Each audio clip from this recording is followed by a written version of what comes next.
Morning, Dan and Amy. All right, we're going already. Let's go! That's great. That's Northern Florida's basketball coach I like the energy. for their big tournament. He was trying to pump up the team. I like the energy. I like the energy from the Trump troika yesterday. Now, we have to use Russian vocabulary to advance the leftist conspiracy theories about the Trump administration. But the troika that rolled out and explained the revised immigration executive order, temporary travel ban. You heard at the top Secretary of State Rex Tillerson, Rexon, as I have popularized him, discussing the principle. And Rexon also offered a explicit message to allies and a distillation of the reason Iraq is no longer one of the countries listed, which is really important in this conversation. Here's Rexon to our allies. To our allies and partners around the world, please understand this order is part of our ongoing efforts to eliminate vulnerabilities that radical Islamist terrorists can and will exploit for destructive ends. So in overture to our allies, kind of the explanation to them or recognition of them, an important note to strike. In addition to that, why Iraq is removed and what it signals about the true temporary nature of the temporary travel ban with respect to the countries named, so long as they are able, in consultation and collaboration with America, to establish security protocols such that proper vetting can be done. This intense review over the past month identified multiple security measures that the State Department and the government of Iraq will be implementing to achieve our shared objective of preventing those with criminal or terroristic intent from reaching the United States. I want to express my appreciation to Prime Minister al-Abadi of Iraq for his positive engagement and support for implementing these actions. The United States welcomes this kind of close cooperation with countries in every region of the world who share our commitment to national security. So I don't know how to break it to the left. It's not a Muslim ban. It's not a religious test. They're still banging that drum. Oh, they'll bang the drum because that's all they can do is bang that drum. They're not interested in addressing the substance of this. But what you hear from Rexon about Iraq as a representative of the Trump administration is it's none of those things. It's about security. And once we're comfortable, our intelligence agencies are comfortable with the security protocols in place, then you're off the list. And Iraq is a good example of that. For more on this topic and others, we're pleased to be joined by presidential historian Doug Wead. He's also the author of a number of books, including a new one, Game of Thorns. You see what he did there? Yeah, I like it. The inside story of Hillary Clinton's failed campaign and Donald Trump's winning strategy. Let's talk the Lannister family. Doug Wead, thanks for joining us. Appreciate it. Oh, do we have Doug? Hi, Doug. Hey, hi. There we go. Thanks for joining us. Appreciate it. The very all courant with the Game of Thorns play on words there. So to start with the premise of your book, because it really talks about the Clinton campaign collapse, and you had access, including to Trump Tower, where apparently you were monitored by President Obama. I'm kidding. But you had access to Trump Tower and operatives in the space like few others for the purposes of this book. And in the Clinton campaign, yeah, what a story! I think it's the greatest political story of our lifetime and maybe of American history. Hillary had outspent Trump 8-1 when you factor in the soft money. She built the largest super PAC in American history, funded by the major corporations in the United States, and spent it. 5-3, she outspent him in regular campaign funds. She outstaffed him 5-1.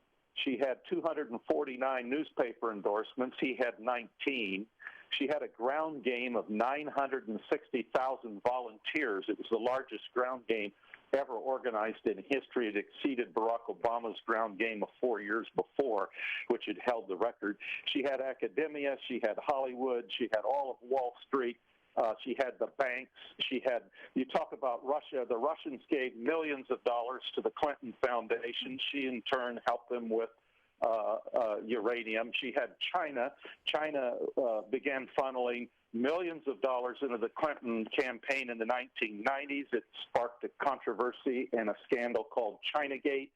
The FBI tried to arrest the participants. They had to refund money. The participants scattered, went back to China. One of them, Miglat Singh, showed up on the streets of New York in 2016 with suitcases full of cash in his hotel room. He was arrested by the FBI and is being held by the FBI right now. So a lot of the stories didn't get in the front page, and poor little old Donald Trump, he didn't have anything except $1 billion of earned media, and he won. Well, Doug, talk about election night and your inside account of Clinton headquarters. What was going on, and when did she realize, oh, my gosh, I lost?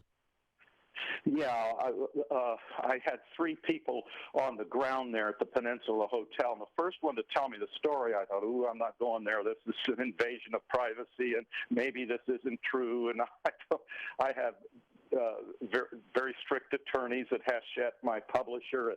Then a second person who was there confirmed it. Finally, a third person. And then Ed Rendell, publicly, the governor of Pennsylvania, a Democrat, went on TV, said, I just left the Peninsula Hotel and Hillary is angry. He didn't say heartbroken. Or it confirmed all the other stories I heard. What I heard was that at the very moment, it was North Carolina, the numbers in North Carolina, not the calling of the state, that convinced them, oh my gosh, we've lost it. And there was anger and profanity and tears and smashing of glass, and it was apparently a very understandably disturbing moment. Yeah, and that was just so Bill. She didn't make her appearance. What did you find out about the campaign from your research and your access to both camps that would surprise people about why it went down the way it went down? The biggest surprise for me was the 27-year war with the FBI. That did not happen in a vacuum. Jim Comey just didn't wake up one day, said, okay, we're going to reopen this investigation. But that was ongoing. It involved FBI offices in California and Texas and Missouri and Arkansas and New York and Washington. And it involved very hot debate within the agency itself. Are we going to have separate rules for one people other than another? That was shocking to me. The other thing that was kind of wait a second. Wait. The war with the FBI, 27-year war with the FBI. How do you mean there was like internal division within the FBI about Hillary Clinton, or there was antagonism because of history with the Clintons that existed in the FBI? A little bit of both. When the Clintons came to power, they were used to using the state troopers of Arkansas as their palace guard, and they thought they could do the same with the Secret Service and the FBI. And the FBI resisted when they wanted to fire the employees of the travel department at the White House and replace them with a cousin and some operatives from Hollywood that had helped donate to their campaign so they could pick up lucrative contracts for charter airplanes. They fired them, and then retroactively they went to the FBI and say, okay, find something on these people. We're getting some media feedback. FBI says, no, wait a minute. You got to have just cause. We're not going to retroactively investigate these people to find something for you. The Clintons said, okay. They organized their own, they called it the White House Security Personnel Department. They put two of their own campaign officials in it, and they accessed all of the FBI files of their enemies and of the Republican operatives of the previous Reagan-Bush administrations.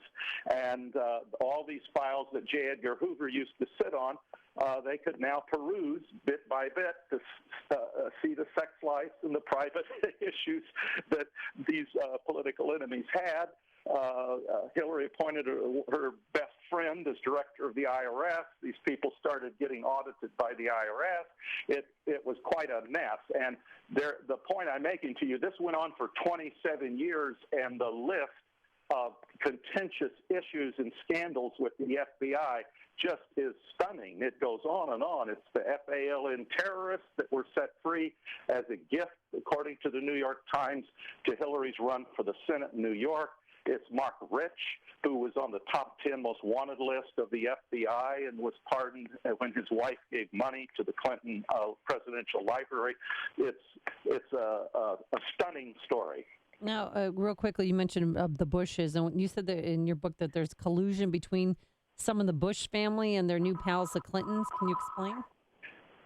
Yeah, I've been very close to the Bush family. I actually served as an advisor to two of the Bush presidents and traveled with them extensively and know them. And they were estranged from the Clintons for a long time. And then that healed after the tsunami in the South Pacific. They became good buddies. And the Clintons came to the Bushes early in the campaign. And they said, hey, there's a silver bullet out there on Donald Trump, and it will rule him out as a candidate. So the Bushes went to work to find this silver bullet. Jeb Bush has outspent Trump 8-1. He had a magnificent opposition research team that involved detectives, that involved intelligence people. It was a massive operation. And they couldn't find the silver bullet, so they come back to the Clintons and they say, please, can you help me? And the Clintons by that time saw that Trump could be their opponent in the general election. And they said, no way, no way. They decided no. They would rather face Trump than Jeb Bush. So they betrayed each other. Well, I'll tell you, the upshot of this is that the electorate and 60% of U.S. states made the right choice. That's what I take away from this conversation. He is Doug Wead. He's a presidential historian. He's the author of the new book, Game of Thorns, the inside story of Hillary Clinton's failed campaign and Donald Trump's winning strategy. And I look forward to the sequel when Hillary Clinton's their nominee again in 2020. Doug Wead, thanks for joining us. Appreciate it. Thank you very much. Talk to you. Thanks. And he joined us on our turnkey.pro answer line.